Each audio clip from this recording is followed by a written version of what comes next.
Okay, Cap, una-una, congratulations. It's been 5 years since Spear Food has hoisted that trophy up again.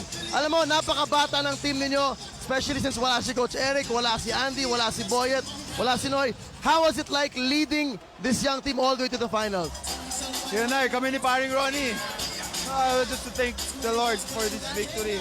Siya talaga yan Ever since the start of the season, talagang pinag-pray namin. We're asking for favor. Grabe ang miracle na ginawa niya sa team na to.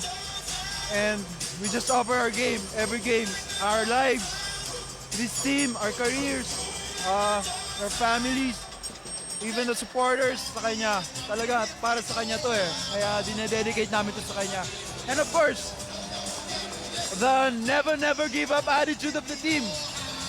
Ayun parati sinisigaw ng team before nang mag-start ang game. So, ayun, yun ang 5 important words ng team. Never give up. Cap, no start of the conference, alam naman ninyo kaagad na kung gaano ka depleted yung team ninyo. Did you ever expect to bring it all the way this far? Just keep on working hard. Tapos, we trust each other. Tapos, we respect each other's views.